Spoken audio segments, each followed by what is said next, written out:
What About Vietnam? A podcast with Carrie Newsom. The series where Carrie talks with travellers about their experiences and adventures. Find out more about Vietnam from the people who have actually been there. What about Vietnam? Whether it's adventure, exploring the culture and cuisine, shopping, or just soaking up the sun. Let Carrie and her travellers pave the way for a magical holiday in Vietnam. What about Vietnam?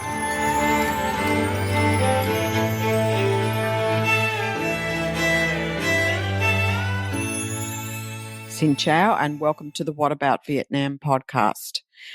Well, people, here we are 6 weeks away from Christmas. I don't know about you, but I'm wondering, where did the year go?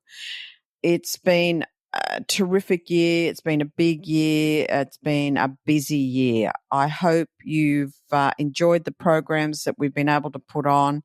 I really want to extend a big thank you to everyone that follows the show, that sends me your feedback. I hope you gain some information to help you in your trip planning. As you know, I also offer the services of trip planning, and I really do love putting those trips together for people. And please reach out at whataboutvietnam.com for those services. Today, we've got a really great program. I did something really different in this program. I took the risk of recording in an outside location, which is a restaurant in Saigon called the Refinery. While for 90% of the recording was good, there is a little bit of background noise, and just as a bit of a heads up, I wanted to just ask for your forgiveness for a couple of spots towards the end of the show that aren't so great. I've done my best to edit those out, but if you'll just forgive those tiny little pieces there that aren't at my normal 100% perfect level that I would normally want to give. However, it hasn't taken anything away from the show. Just on the show schedule now for 24, we have this one and then one more before we wrap up for the end of the year. I will be taking an extensive break. The first show back for 25 will be at the end of January. So, this show to go, one more, which is another great show to finish up the year. So hang in there. We've still got lots to tell you about Vietnam before we wrap up for 24. Now, launching into today's show, it was a really great opportunity, as I said, to try something different, to record outside. I got to meet this person who I'd been following for quite a long time, and I'd like to tell you about my guest, Matt Cowan. Matt is the founder of The Bureau Asia, a media channel based in Saigon that he's been creating travel, F&B and lifestyle content since 2018. You can find his content all over the web on YouTube, social media, podcast platforms, and his website, thebureauasia.com. Prior to becoming a media mogul, he was, I'm sure, a comedian in his past life. Matt was the managing editor of Saigon-based English language magazine Word Vietnam for a couple of years after he threw in his career as an educator at RMIT, Vietnam, an Australian university with a campus in Saigon. He's also moonlighted for a number of magazines over the years, including Travel Plus Leisure Asia, Silver Chris, and that's your Singapore Airlines in-flight magazine, and others. And he still remains a pen for hire. If you wanted to reach out to him for his insights, his knowledge in the travel sector, F&B and lifestyle content, he would be your go-to guy. He's originally from Australia, from the Murray Valley region, which is just on the border of New South Wales and Victoria for Australians. So you can imagine, and these are his words, he can be bought off very easily with a good cheese. Matt's been living in Saigon since 2010, and in that time has witnessed and reported on Vietnam's dynamic growth over the past 15 years. I got to meet him and his wife, and it was very easy to tell that they really love Vietnam. In talking about his Vietnamese language skills, he's as bad as I am. It's an ongoing process. He says his knowledge of Vietnamese history and culture is getting better, however, not great at remembering names, dates, and significant events. I told him that's okay. That's what Google's for. Matt loves Vietnam. He loves its people, and I think you're going to get a lot out of this show. We kind of really clicked. I loved my time with him. He's got some great insights to some parts of the city which, don't normally fit on your traditional visit map. So, don't worry about trying to keep up with the show. There's lots of links to take you to this information. So you're going to be able to access it easily when it comes to your visit. And I just think you're just going to love the show. Let's welcome him to What About Vietnam?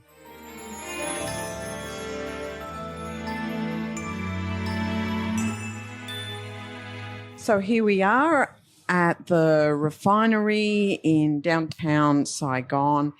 And I'm very, very lucky this afternoon because I'm sitting here with a gentleman by the name of Matt Cowan. Matt, say hello. Yeah, hi. Hi, Kerry. Thanks for having me. It's an honour to be on your very special podcast that I've been listening to for a long time, by the way. I do tune in, as you say. Well, like that... That in itself is an amazing feat. Yeah, I just hope I don't bore your listeners today, that's all. No, we decided before this. You were the funny one. Remember, I was the serious one. So, you are very kind. Very kind. You just have to be funny. That's yeah, well, you're putting the pressure on. Yeah. Hey, guys, I just want you to, get a better feel for Saigon in the sense that you have to dig a bit deeper to kind of get to the nitty-gritty, interesting kind of places. And interestingly enough, Mr. Funny here tends to do that, scratch the surface. I said scratch deep. Yeah. You've got to be careful, though, when you scratch here in this country. I've learnt that over the years. Yeah, it may end up a trip to the doctor if you scratch a little too hard. Yes. No, be careful. So we're sitting in this beautiful, it's actually a French restaurant called the Refinery. Yep. And I've been here several times. It was Matt's decision to come here, so I said yes to that very quickly. A little bit of history. A little bit of history. And I'm going to let Matt talk kind of about the bit of the history stuff because he's far cleverer than me. I'm actually not a historian at all, and I'm not actually very good with details. No, but you're interesting. See, so that's okay. You can stay. Well, that's 2 points already. Well done, Kerry. Right. You can come back. It's my show. The next visa. You're on my show. Remember? Over to you to talk a bit about this. Well, okay. This area. Yeah, thanks for dropping that on me. We're in the Refinery, as you said, and just to give a little bit of background to the Refinery these days, if you say to people who live here, if you say, we're going to go to the Refinery, it's a restaurant and bar. It's like a French brasserie, I think you would call it, sort of a French bistro kind of place.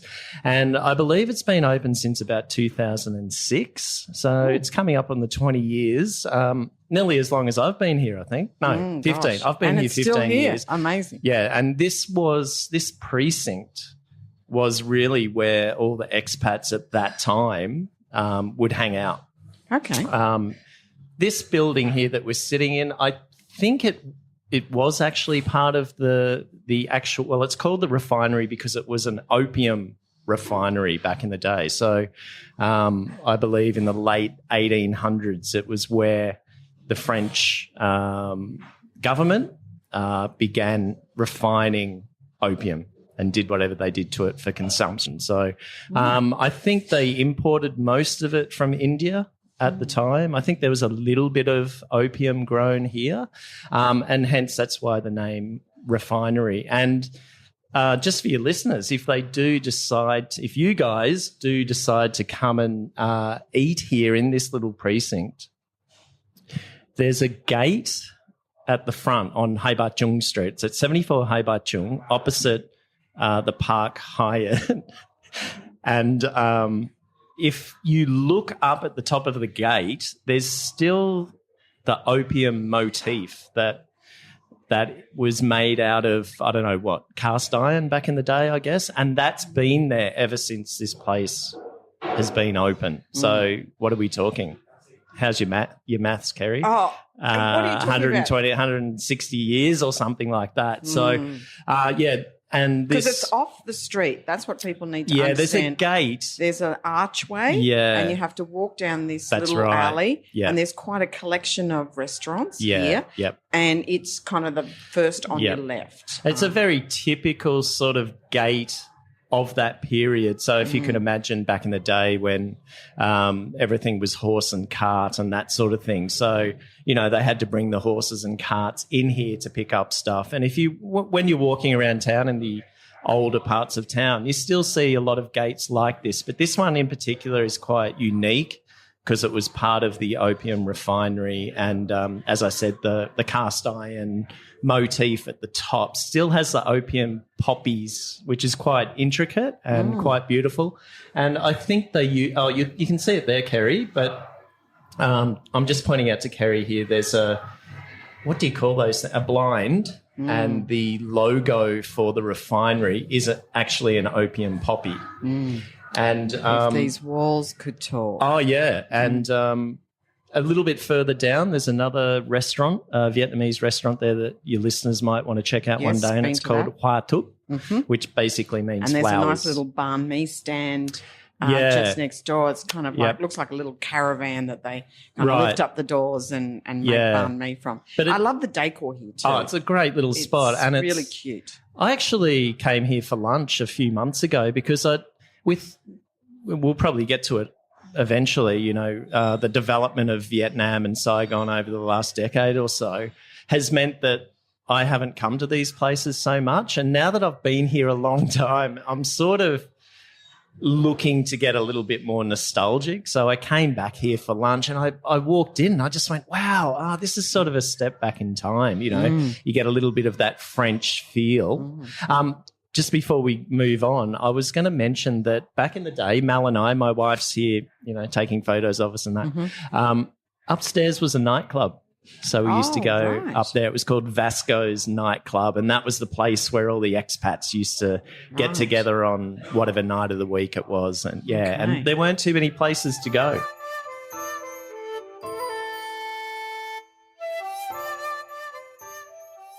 Typically, back in those days, possibly the place to go would have been above the Caravel, the rooftop bar there. That was pretty the hot spot to go for a nightlife and a lot of expats, etc. But, keep going. Yeah, definitely anywhere that's a 5-star hotel back in the day. You know, like when I first came here. So, 2010, the beginning of 2010, there wasn't a hell of a lot of things to do. Even then, you know, we're talking 2010, you know, a weekend sort of staycation was all you could really do. And it was go to, say, the Park Hyatt or the Sheraton or the Caravel, have their buffet lunch, and then hang by the pool for the rest of the day. There wasn't too much to do, but there's a lot of things that have changed and lots of things to do now. I think maybe there was a preconception that, you know, you fly into Saigon and really it was the stepping point to other places in Vietnam.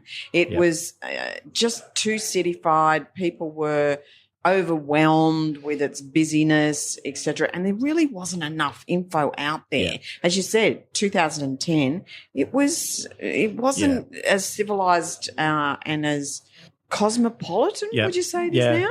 Yep, for sure. Something happened around 2014, I think it was. I think the Vietnamese government became signatories to a number of, you know, international trade agreements. So that sort of opened things up a bit. And then we saw the craft beer boom sort of around then. 2014 was when Pasteur Street first came onto the scene. Some of your listeners who are beer drinkers. I'm sure there's they're probably familiar with Pasteur Street, and also the restaurants and that that came as well, and it just built and built and built until the pandemic. But we won't talk too much about that. Well, we'll have to at some point. Okay. But I think the evolution of Saigon has been an interesting one. As even now when I'm talking to people and I'm building it into an itinerary and I'm suggesting to stay extra days, there is a little bit of pushback by everyone saying, oh, do we really need to stay there? And I go, just give it a chance. But as you say, it's not on the surface.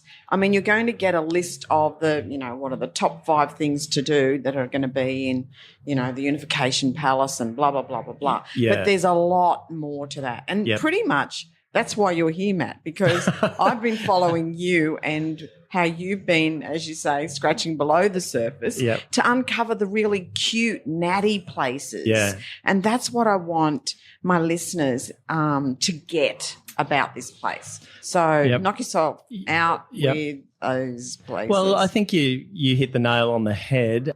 To a large extent, Ho Chi Minh City is still seen as that city where you either fly into or fly out of. I get that. And as a long-term resident here, I totally understand, There's motorbikes everywhere. The footpaths are overtaken by motorbikes and street sellers. And if you happen to survive that, you'll roll your ankle.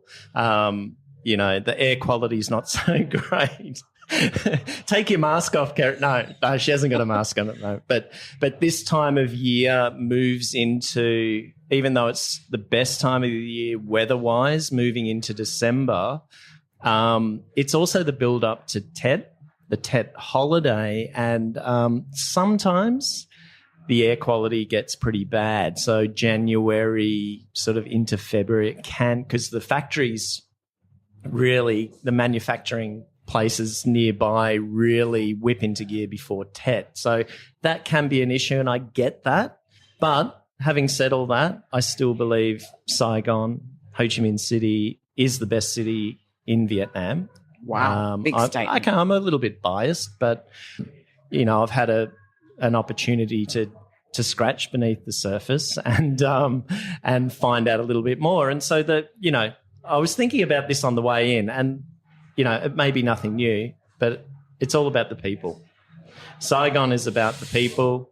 If you can in some way connect with the people, your stay is just going to be so much better. How do you do that? Well, I suppose come with an open mind and try things. And I think what I like most about what you've been doing with your YouTube and with your podcast is talking to people about the history of this place, but in finding it in places like cafes and architecture and kind of the ambience. The sort of the Indochina kind of thing. Lost in translation kind of guy thing. Well, I mean that how do I say this? Vietnam was colonized by the French.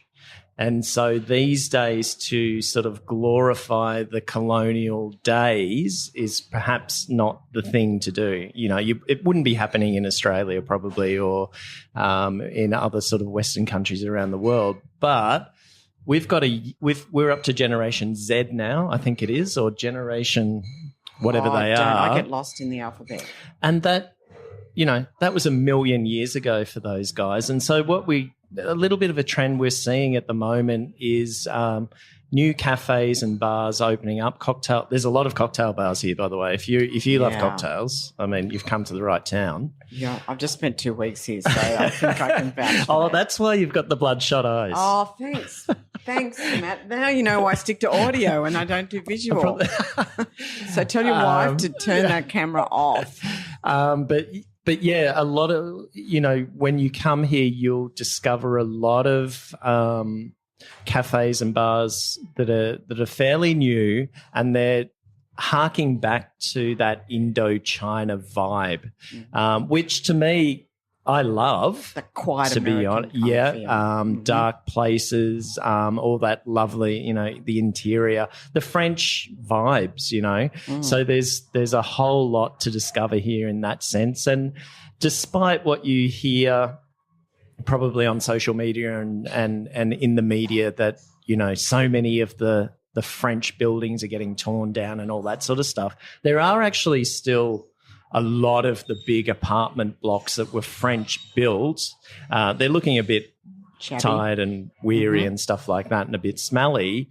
But if you take the time to go in off the street, don't mind. Remember we were in Chinatown the other day and you said, I feel like I'm prying into their personal life. Into a neighbourhood, into a don't worry about collective. that. Head in and get up the stairs and have a look around, because what you'll find is, sort of 3 to 4 level apartment blocks that essentially hold communities. And I'm talking hundreds of people, maybe even thousands, and where young people have come in, the latest generation has come in and they've either travelled or they're better educated. They've come back to their hometown. They're like, okay, I'm going to open up a coffee shop or I'm going to open up a cocktail bar, and they do it. Yeah. And one of the most typical ones, which, is like Instagram fave, is the cafe building. Right. Now, if you saw that building in the US or Australia or whatever, it would be demolished. Right. Even to get into it and go up the stairs. There were rumours that they were going to pull that down back in the day. Guess what? They haven't. And you know why? Yep. Is because it's turned into a major tourist attraction. Right. But what I think I want to stress with just something that Matt's talking about, some of these places, they are kind of down dingy alleys and they can I don't look know a where bit, you hang out, Kerry. Oh, yeah. Yes, you actually do, because you and I nodded to a lot of the places that we knew in the last few days. I know so nothing. Don't give me that.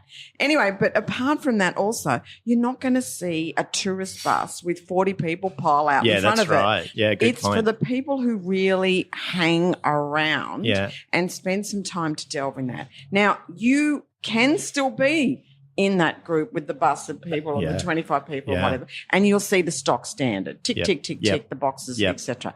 But that's only a poofting of what there is. And I think that's what Matt's trying to say in that. Just Dig on deeper. that apartment 42, isn't it, on Windway Street? Interesting that you raised that, because about 2 years ago I did a video with a local architect. He's a little bit older than me, not too much older than me, but lived here all his life, actually lived in District 1 in this neighbourhood. And we did a video together about the Continental Hotel, which is quite famous, and a lot of your listeners will be aware of The Quiet American, the novel, and of course the movies, and Graham Greene, who was the author of that, and he famously stayed in room 214, and which Mel, my wife, we stayed in that room a couple of years ago, and I did a video in there and did a bit of a walk around. But I also invited my friend, who's the architect, to come and talk about the building and talk about the area. Anyway, we've just been in touch, and we're going to have lunch next week, because we're going to do a video on that very building you're talking about, apartment 42. He's got a lot of knowledge about that and history about that particular building. And it's a funky building in the sense that, you keep climbing the stairs and, you don't know what you you're going to do. You can pay for the lift for anyone who needs a lift. Have you seen that lift, Matt, recently? It's one of those old French style It's a cage, isn't it? It's a glorified cage. And then if it got stuck, I just... Yeah. No, I do the stairs. Yeah. I tell you, another building is the Catnap building, next to the new playground. Right. Have you been in there?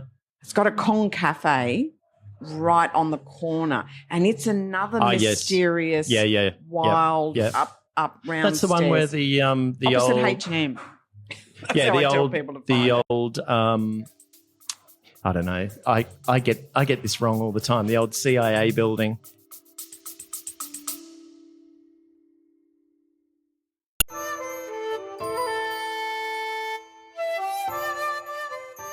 You may see at the beginning of the show notes in the podcast channel that you're listening from some words that say text me a message.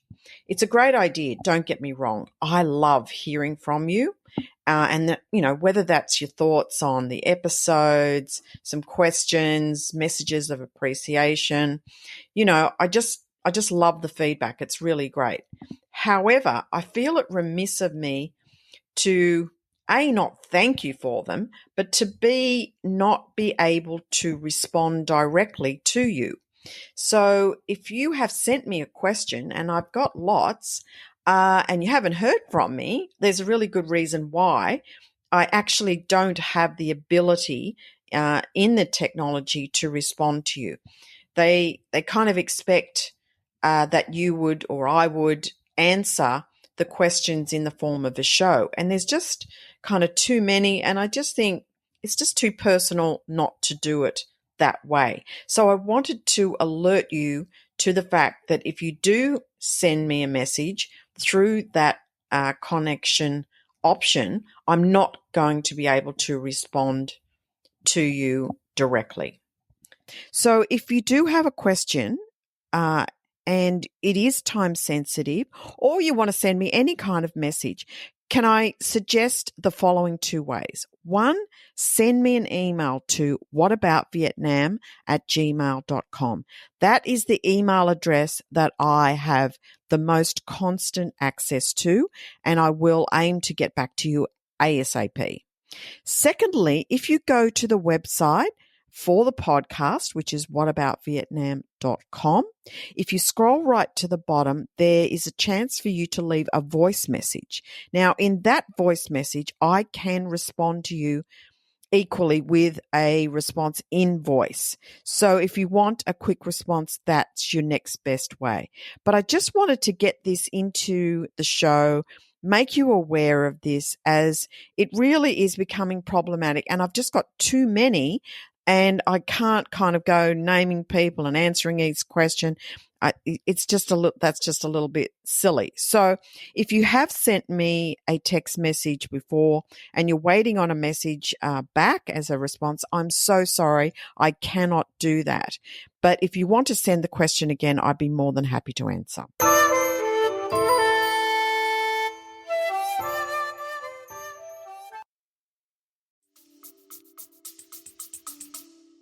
I don't think it was the CIA building. It was the residences for CIA staff, I believe. Someone will correct us in the comments.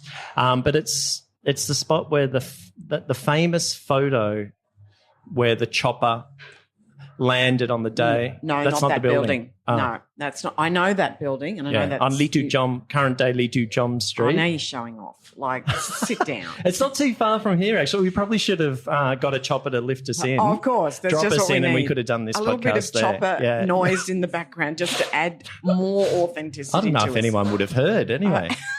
Anyway, the Cat and Hat building, for everyone else who wants a simplified, where is it? It's opposite H&M. You cross over the road and you go through this art dealer's kind of thing, and then you walk up the stairs. Yeah, that's the one where the Com Cafe is on the bottom, on the corner, or the Cat and Hat Cafe is on the corner, and there used to be a Com Cafe. Com Cafe in the building. Yeah.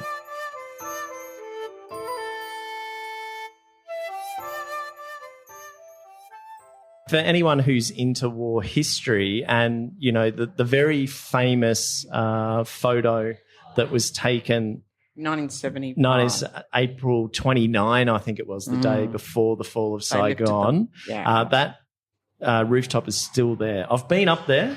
There was a time when you could get up there, and you could also pay the security guy to get you up there. Of course you could, Matt. Yeah. Yeah. All right. Okay, so moving right along, can we talk a little bit about some of the history that comes through in places like the Opera House and some of the shows they put on there? Because I don't think we talk about that enough. Yep.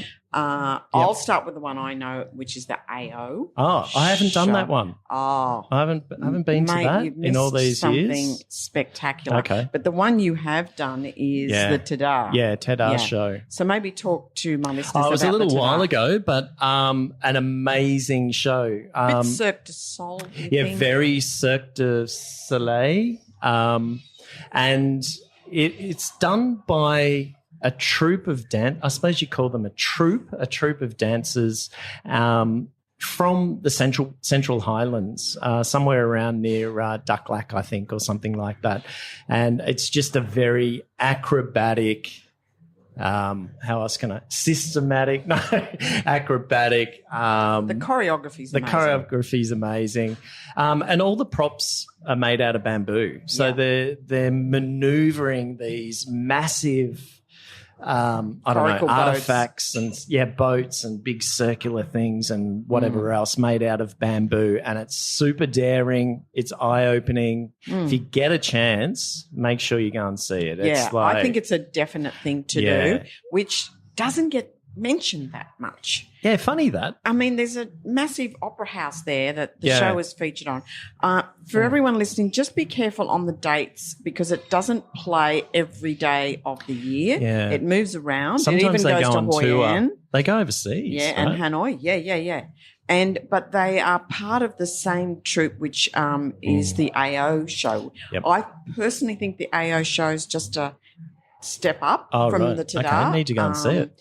And it's been going a lot longer, but it definitely does move around. And I think the company that runs it is called Lune, Lune. Yeah, that's it. I'll put a link in the show notes for people to just check your calendars if you're here.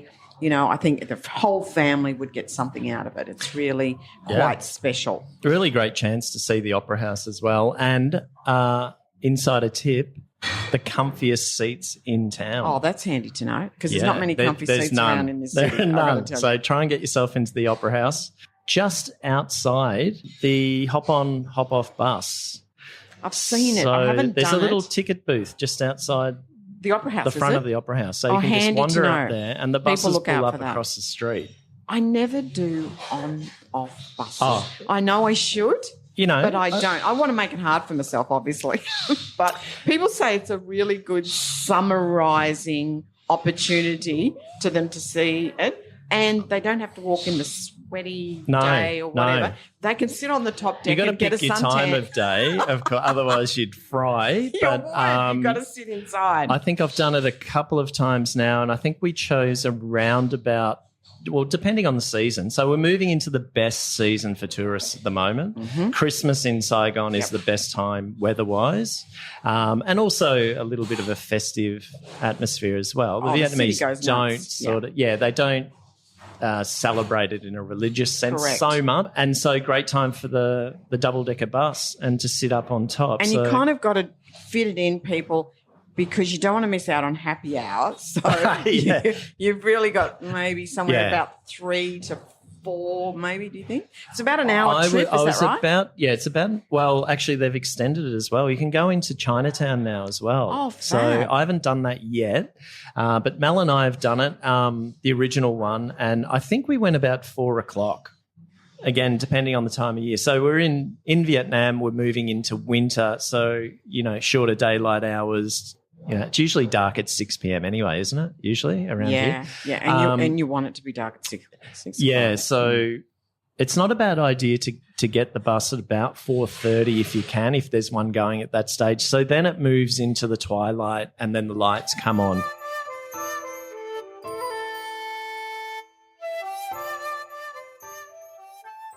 I think Saigon is a night city. Oh, I think the city. well, it's a lot easier on the eye. We were in a and some taxi. places it's a lot easier on the eye because some people kind of come out of the woodwork. Yeah. Yeah, there's some characters that come out. Japan Street. Oh, you know about that? Oh, You've man, just I get around. Hey, Seriously. You've just taken one off my list. I did that the other night with a friend of ours, and it It's turned out to interesting, be, isn't it? yeah. And It's I'd turned never into done Bui Vin either, Oh, yeah. so it was a big night. So we did Bui Vin. I was like, from the start to the finish, I'd done that. That's in a 15 wonder you minutes. can hear. Yeah. Are But I your got ears in ringing? early. I got in early, out early. But then we did. You the might have to go to Japan- that hospital you keep telling me about to get some new ears. Oh, look, no, It's so I loud. save that for special occasions. That hospital to get special work done.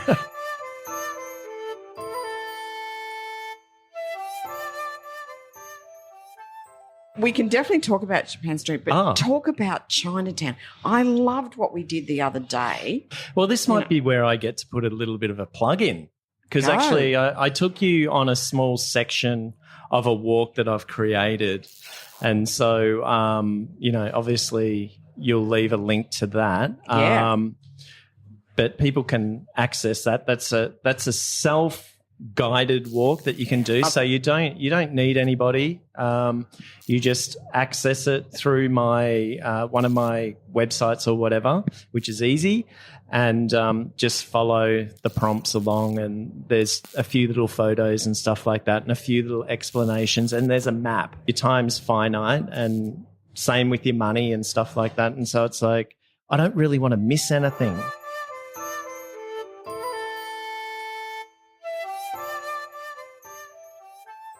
We're calling it Japantown because there's a lot of Japanese sort of small restaurants. If you've been to Japan, you'll know izakayas. So there's sort of little snack bars there. There are, well... No, Matt. You're wanted staring the me out here, stage. Carrie. Little sort of massage places and little bars where you can. How would you? No, I don't know how you'd say it, Matt. You would get a companion to sit with you. Companion, and you would is that what buy they're a calling them companion. now? Not buy a companion a drink, not buy a companion. Let's get that straight. I think you buy them for more than just a drink. Well, I don't know. I can't comment any further than that. Matt. That would be. This is a G-rated show. If you want the X-rated version, I'll just send them to the link on your go to website. Patreon, haven't you? No, my website isn't like that. But so a lot of the Japanese expats will live there. So Vietnam has a lot of Japanese workers who come who are in construction. They do the engineering on skyscrapers. They build roads and bridges and stuff like that. So they've been responsible for a lot of the infrastructure development in Vietnam over the last couple of decades. And of course, when you've got groups of people, you want to, generally speaking, kind of hang out with your own to a certain extent and get the food and the drink that you're used to and the massages, I suppose, that you're used to from back home. And a little bit of care and attention. And over the years, it's developed into a bit of a Japantown. But before that, we actually used to call it the ghetto because expats new to town would wind up there. That was where there was accommodation. The landlords were used to having foreigners live with them, and they sorted out their, their resident stuff, their rental agreements and leases and all that sort of stuff. But over time, over the last decade or so, it's evolved into this sort of almost like a red light. Yeah. I was wondering whether those words were going to come out, red and light together. Or if you're Japanese listening to this, pink. It's like a maze. It's a rabbit warren. It is a rabbit warren. You kind of walk through. We were actually looking for a famous bar or some guy who was involved in a bar called the Power Bar. Oh, okay. I saw him on a YouTube channel the other day. And we got there and it was nothing like I expected. It looks a bit like a gentleman's bar. Let's put it that way. Well, there wasn't even any gentleman there. Right, okay. It was dead as a doornail. What time was that? Oh, probably about 9. Yeah, a little bit early. Probably. A little bit early, yeah. And you're not really the demographic. No, thankfully. But then you moved on to Bui Vien Street, which is the backpacker area, Pham Nu Lao area. Yep. And that was just as Matt's saying, that's about ticking a box for me. I literally, from the archway that it begins to the archway, I reckon I hightailed that. I did that in about 15 minutes, 20 minutes. Yeah. And as you say, demographically, it's not for me either. I stood out like the proverbial. It's worth having a look, though, isn't it? It is.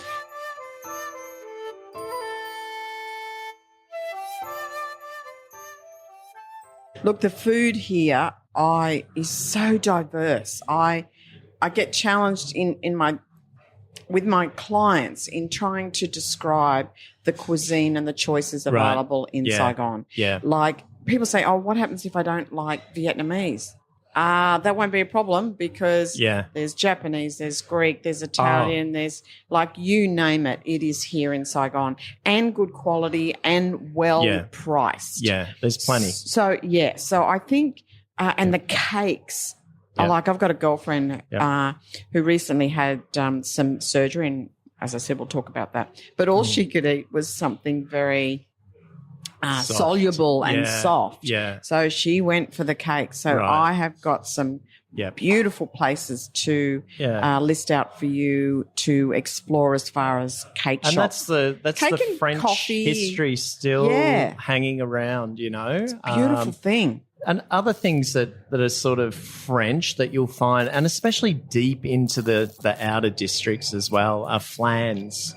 Oh, okay. Yeah, there's a long tradition of flan here. So they're like the little custard tarts and stuff like that. Yes. You get the caramel flan or whatever. So you'll be driving around. You don't really see them so much in District 1, District 3, but if you go over the canal to District 4, there's a street there. All the other districts really. Eventually you'll come across someone who's got a little stand on wheels, and they'll be selling flan and little sort of custard tartlets, little pastry on the outside and then the egg tart in the middle. Yeah, and you just whack one of those back and get not going. Not a problem.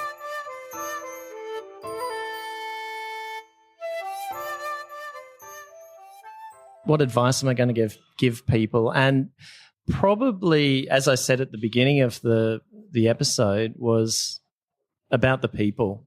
The people make this country. They make this city, you know. So, okay, you need your guard up. As a traveller, you need to take care of your things, take care of your bag, take care of everything else. You make sure you don't get run over crossing the street or whatever. But other than that, be open to people approaching you and having a chat. Be open. You know, the Vietnamese, I lived in Japan for 3 years, 25 years ago, and the Japanese really are not into speaking English. They're not great at it. Generally speaking, it's very rare to be able to walk up the street and say, "Hey, can you help me in English?" and someone will answer. Whereas here, it might be a lady on the street pushing a trolley up a sort of a hill, in the midday sun, and you stop her and say, "Hey, can you show me where this cafe is or whatever?" And they'll have a go at it, and then. I'm a bit like you. I really do try to encourage my travellers to engage where they can. Yep. And people say, well, how do I do that? And can start with your reception staff at your hotel. Yep. They are your first point of contact. You'll probably find that they have a little bit more English at their disposal. I have had the most amazing relationships formed by getting to know the reception staff at various hotels. Yeah. The other thing I'd encourage you to do is to do something that they will need to speak to you about, like a cooking class. And sometimes you'll, engage with, I've got a very, very dear friend that she ran that cooking class. We just formed a relationship. The next thing, she was sending me a text message at the end of the afternoon, said, what are you doing this afternoon? Would you like to meet up for a coffee? Would you like to go for a glass of wine? Because I'd obviously shared with her I like a glass of wine. And, we went from there. And I was then able to, spend time with her and see Vietnam through her eyes. Yeah. And that was just invaluable. Yeah. And you've just reminded me, one way to feel a part of the city, and if you're brave enough, get on the back of a motorbike. Absolutely. It's one way that you can really feel like you're part of the crowd. And while we're on it, there's just a couple of motorbike tours. Can I mention them? Sure. That I'd recommend. One is Vespa Adventures. Definitely. I've done it, and it's a great tour. Yeah, it's really cool. Yeah. And then Vespas are a bike, an interesting bike in itself, and it's probably only going to go about 40 k's an hour anyway. They also do a craft beer pub crawl as well, so you can book one of those if you want to do that, if you're into that. Another one, a young guy, he has one called Yes Ride as well. So they're young kids who get around, early 20s or something like that, locals. So that's really cool. Have we got time to just quickly – I've got a little list here of a couple of things. Go for the list on the list, girl. I kind of forgot about it. Okay, so one other thing, if you're into history in Saigon, one of the things on my list that I did, the 25 things to do, is eat in locations that are historic, just so you can sort of soak it in. And obviously the Refinery is one of those. Another one is the Continental Hotel, which we mentioned, the Graham Greene Hotel. So if you're a bit of a bookworm and, nostalgic and stuff like that, you can sit there. And actually on Sundays, I think it is. Often on Sundays, the vintage cars will come out and they'll just park there.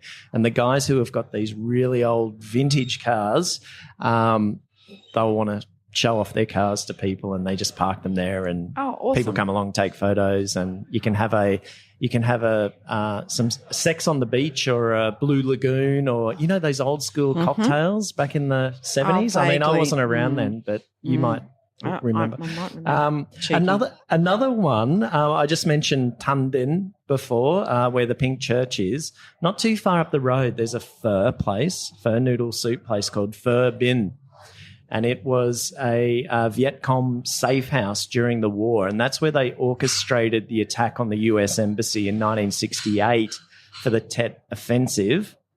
And so what you can do is you can go there and have a bowl of pho, and then for a small fee, you can go upstairs, and they've still got the room set up basically how it was back in 1968. Okay. And so it was a cover for all the, the top brass to go up there and have meetings and stuff like that. And there's photos around of the father of the sons who still own the place. The sons are, probably in their 70s now or something like that. And there's old photos there. So you can sort of soak it in a bit.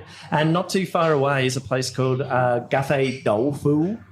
And it was also a similar sort of place. And Kerry, I think you'll leave. I'll send you I'll give you a link and map, location, stuff like that. Thank you. And it's quite a cool little spot to go, because it was another one of those places that was sort of, during the war, under everybody's noses. The spies were coming in and out, and then allegedly across the street there was a Korean army, soldiers' barracks, and the Korean soldiers used to go in there and have breakfast. Little did they know that it was actually a VC safe house, sending messages and listening in to their conversations. So, and that's still there, and it's a national relic. So, and it's free. Okay. To check out. So, yeah, but there's a whole lot of other things, and if I think of them, I'll let you know.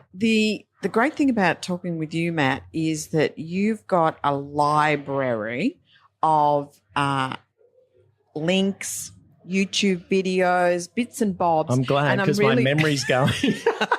I was actually thinking, coming to talk to you, how's he going to remember all that? And then I thought, no, it doesn't matter, because, there's that thing called the World Wide Web. Yeah, and it means that I can send links to you. So don't worry, listeners, if you think, oh, God, I need to keep up with this, or I need to read this very, very long transcript, which it's turning out to be. Yep. I'm going to put some links in. You're going to be able to go straight to Matt's pages and his YouTube videos. On the odd occasion, I do a podcast as well. Yes. There's a podcast, the Bureau Asia podcast. Well, that's how I found you, Matt, if you remember. Okay. Yeah. So anything to wrap up with that we want to leave people with as far as Saigon? Think if you're coming to Saigon, try not to think of it as a, leapfrog place. Yeah. Spend a bit more time. Spend a few nights here. I think 3 nights might at 3 least to 4 do nights. it. Yeah. Come with an open mind. Do everything in the morning or in the evening. Leave the middle of the day for you back at the hotel and have your nana nap or whatever. Yeah, or I'm big on that, whatever. because the heat creeps up on you. Absolutely. And then next thing you're ready to pass out. And pick your time of year. Yeah, that's right. Yeah, and typically I tell people around about Christmas, the end of the year is good for Saigon. Not too sure what it's like in Hanoi. Pretty chilly that time of year, isn't it? Getting December, January, it's starting to cool off dramatically. It drops because, you're up near the China border and, it's a totally But all the different... storms are pretty much done by then. Yes. It's just cold. This time of year now, Chang tends to cop it a little bit. We get a bit of rain here this time of year, but Christmas is Saigon done. is good. Yep. Okay, Matt, thanks for being on You're the show. welcome. It's Anytime. been great to have you.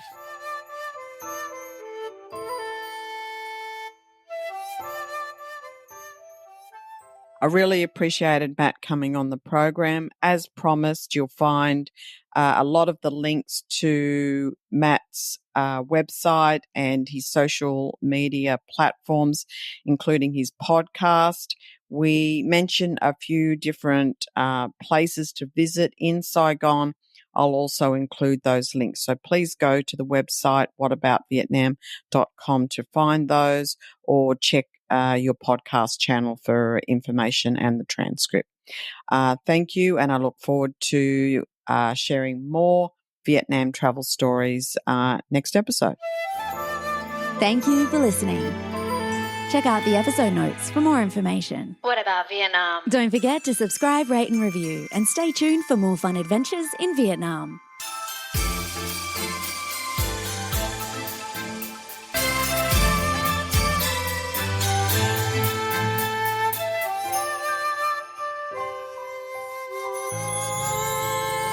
What about Vietnam?